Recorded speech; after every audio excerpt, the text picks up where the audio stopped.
protection nga ang kailangan eh. And then, maghugas siya ng kamay gamit ang soap in water. Paano naman yung use of dishes and cutlery? Hindi na kailangan i-separate ang pagwash nito. Walang problema. No need to separate. No need to wash separately. If they are clean, pag mayroon tayong body fluids, let's say sa floor, mayroong body fluids sa floor. Okay. Galing dun sa transplant patient, ano gagawin? So yung natin, nag-aalaga, wear the gloves again, gagamit siya ng disposable wipes, tapon dun sa basura, susundan ng clean wipes with soap in water, tapon sa basura, kasama na yung kanyang dirty gloves sa basura, at maglilinis siya ng kamay gamit ang soap and water. Okay. So, paano naman yung clean up of salt items with body fluids? Kung yung salt items naman ay disposable, madali lang yan. Gagamit yung taga-alaga ng gloves, iskupin lang niya yung salt disposable items, diretso sa basura, kasama na ang kanyang dirty gloves, at wash yung hands niya with soap in water. Paano naman yung clean up of clothing and beddings na soap with body fluids?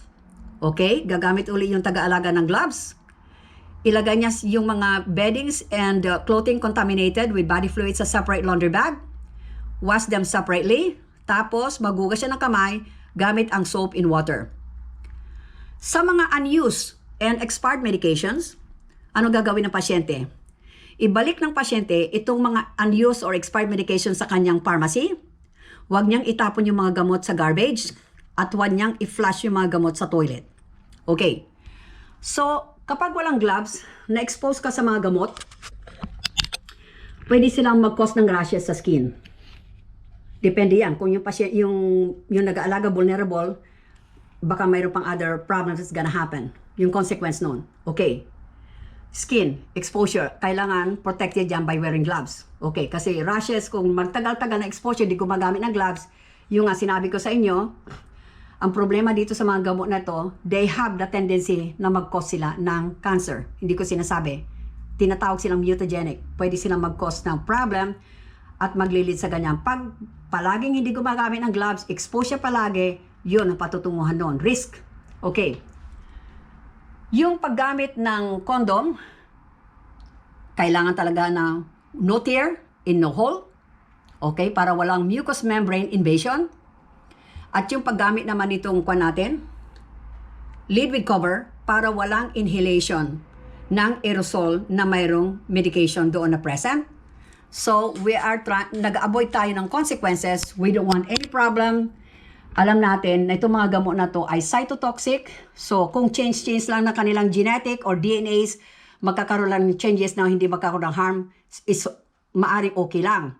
Ang problema nga, kung sila ay palagi nga na-expose, nagkakaroon na pala ng damage sa genes natin, whatever, hanggang to the point na magkaroon ng mga mutation yan, yung pala, posible, hindi ko sinasabing magka-cancer ka, posible na magkaroon tayo ng cancer, posible. Pero hindi ko sinasabing it will, posible lang. Kaya importante, mag-ingat gamit itong mga barriers na ito. Okay, so kailangan ma-educate tayo, may barriers tayo, and that's it. Ang pasyente, hindi siya excuse. Kailangan ng pasyente, maghuhugas din ng kamay yan gamit ang soap in water. Okay? Palagi din niyang gagamitin, hindi lang niya iniisip ang sarili niya. Iisipin din niya yung mga ibang tao na nakapaligid sa kanya. Okay? So hopefully, ito ay makatulong at yung susunod kong video, brief lang, i-compare ko ano ang consequence ng nagdadialysis sa transplant pagdating sa gastos, etc. Okay, dito magandang healthcare. Diyan sa atin, hindi ko alam kung ano ang maximum na healthcare na makukuha natin sa ganitong sitwasyon. Okay, maraming salamat po. Thank you.